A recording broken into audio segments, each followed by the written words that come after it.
Historia e re e shqiptarët Greqisë është kapitulli bashkëkohor i një afirmimi shembullor të vlerës së përjetshme të lirisë së individit dhe të drejtës qytetarisë. Shqipëria 2030 duhet ja marrë më të mirën e mundshme përmes fuqisë të gjithë shqiptarëve, që flamuri i kuqezi i Skënderbeu dhe Ismail Qemalit të ngrihet nga krah të flamurive të shteteve anëtare të Bashkimit Evropian atje në qendrën e Evropës Demokratike.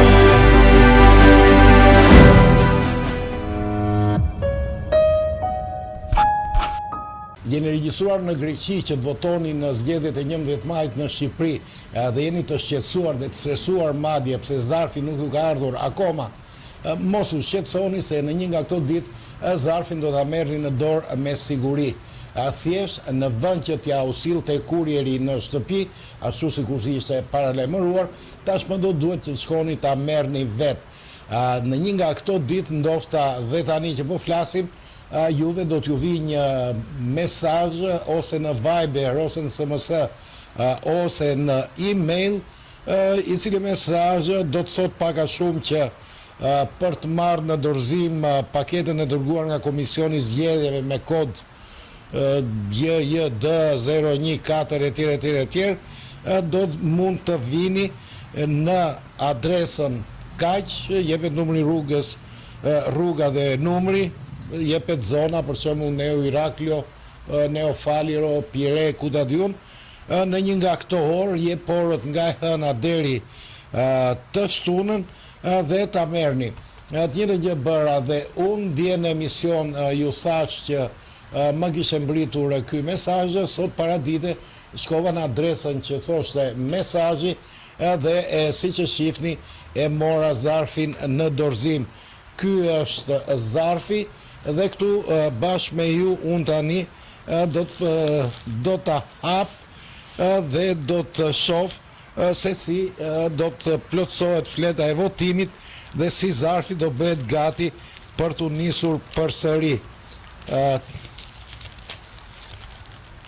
Po e shihni që tani po e hap.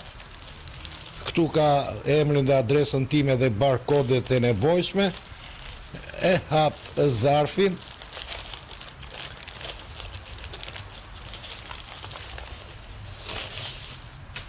Brenda ka një zarf tjetër. Normalisht ky duhet të jetë zarfi tek i cili pasi të mbarojmë me votimin do të fusim zarfa dhe tjerë dhe do ta dërgojmë, do ta çojmë prap aty ku e morëm, edhe këtu ka adresën e Komisionit Qendror të Zgjedhjeve.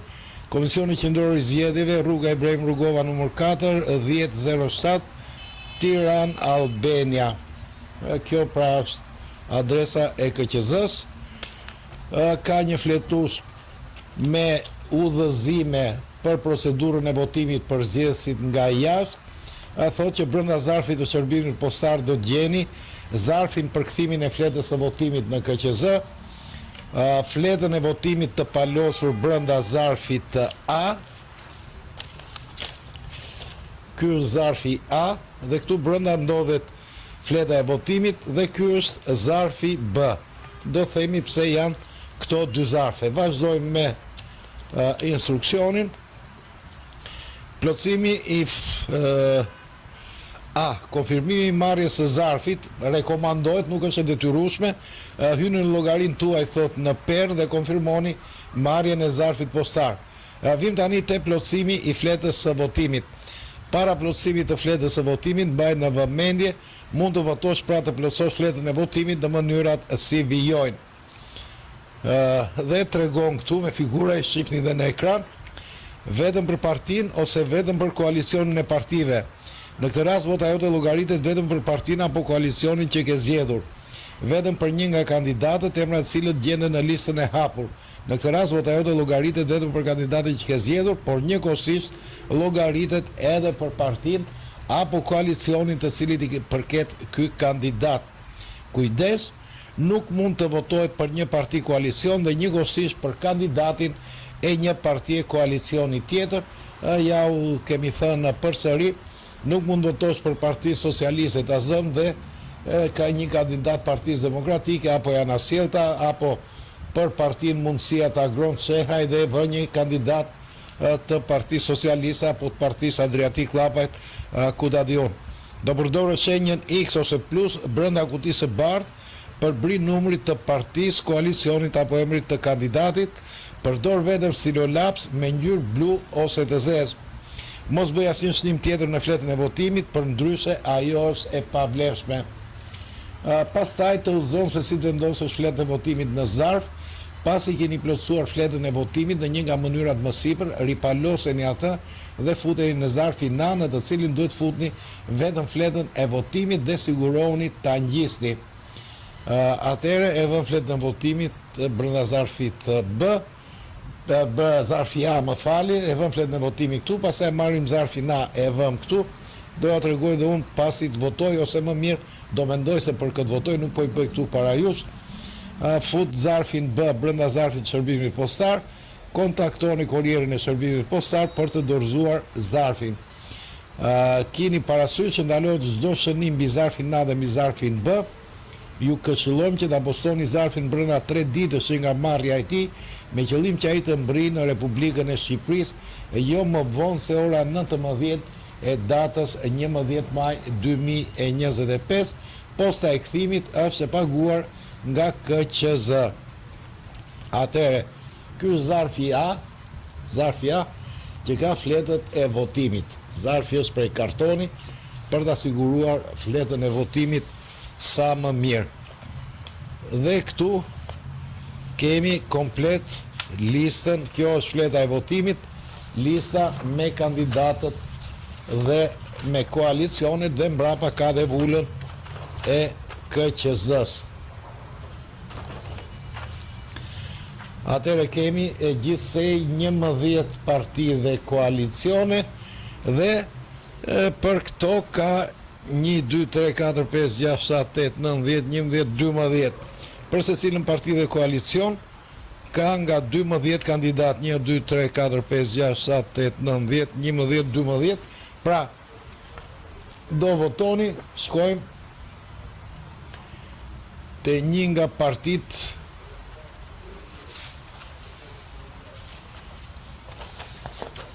shkojmë të 4 të koalicioni Euroatlantik. Në qoftë se duam të votojmë për këtë parti, do vëm X ose plus të 4 dhe pastaj te kutia e bardhë për bri emrit të kandidatit, vendosim X-in tjetër, e palosim, e fusim në zarf,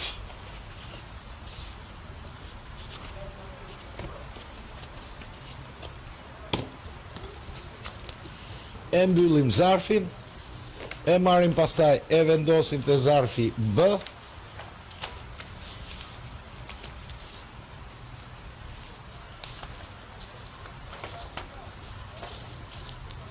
dhe marrim pastaj zarfin tjetër, e fusim brenda këtij, e mbyllim mirë dhe e çojmë tek zyra e DHL-s apo çdo lloj courier center tjetër, tek e cila e kemi marrë këtë zarfin. Këtu ka dhe listën e kontakteve të shërbimit sipas shteteve. Greqia është një numër që kemi dhënë ne në emision, pra 210 98 90 000. Në qoftë se do njëri nga ju jeton në Madagaskari ka 1, 2, 3, 4, 5 numra kontakti. E bukur është që në Madagaskar mund ketë vetëm një shqiptar që voton dhe ka 5 numra kontakti. Ky do thot organizim jo shaka. Pra, të dashur miq, e bëra këtë ndërhyrje sot pikërisht për t'ju treguar të gjithë juve që jeni të interesuar se si mund të veproni për ta marrë zarfin dhe si ta plotësoni atë, si të votoni dhe ta dërgoni në destinacion. Afati që është vënë nga Komisioni Qendror i Zgjedhjeve është deri në javën e parë të majit, kanë thënë, po normalisht më duket 3 ose 4 maj i bie tjetë e shtu në djel, nuk e din që ose do ketë në një datë tjetër, ende nuk kanë thënë një datë fikse nga Komisioni Qendror i Zgjedhjeve. Gjithsesi, ma merr mendje që shumica dërmuese e atyre e bashkëdhëtarëve tanë, 68.000 sa janë që do të votojnë me vot postare nga Greqia, në një farë mënyrë tashmë e kanë ndarë mendjen se kujt do të japin votën, kështu që nuk është në mundim i madh, nuk kërkon shumë kohë, ju thash, është diçka e cila mund bëhet për 2-3 minuta, sigurisht duke mos llogaritur edhe kohën që duhet shkoni për ta marrë zarfin dhe për ta çuar sërish në destinacion, në zyrën e shërbimit kurrier. Na kanë thënë që mjaft prej bashkëdhëtarëve tanë e kanë kryer këtë proces aty në vend që të kursejnë një rrugë tjetër nga shtëpia apo nga puna deri te qendra e shërbimit. Gjithsesi, kjo është në dorën tuaj dhe secili prej jush vendos si të dojë. Kështu, keni mendjen, kontrolloni mirë emailin dhe mesazhet në telefonin celular, është më se e sigurt që në një nga këto ditë do t'ju vi mesazhi për katës. Me këtë rast, le të them dhe një fjalë të mirë për ambasadoren e Shqipërisë në Athinë, e cila kontaktoi me drejtuesit e kompanisë DHL para disa ditësh, kur kishte vonesa të mëdha në shpërndarjen e fletëve të votimit, dhe pas ndërhyrjes së ambasadores, duket që ka reflektuar kompania DHL, ka pajtuar dhe firma të tjera nën kontraktore, dhe duket se po punon pak më me shkatësi, me qëllim që brenda fatit saktuar të përfundoj dorëzimi i zarfave me fletë të votimit për qytetarët shqiptarë që jetojnë në Greqi dhe që janë regjistruar të ushtrojnë votën postare për zgjedhjet e 11 majit. Kaq, votim të mbarë dhe fitoft ai që është më i miri sigurisht. Historia e re e shqiptarët Greqisë është kapitulli bashkëkohor i një afirmimi shembullor të vlerës së përjetshme të lirisë së individit dhe të drejtës qytetarisë. Shqipëria 2030 duhet t'ia marrë më të mirën e mundshme, përmes fuqisë të gjithë shqiptarëve, që flamuri i kuqezi i Skënderbeu dhe Ismail Qemalit të ngrihet nga krah të flamurive të shteteve anëtare të Bashkimit Evropian atje në qendrën e Europës Demokratike.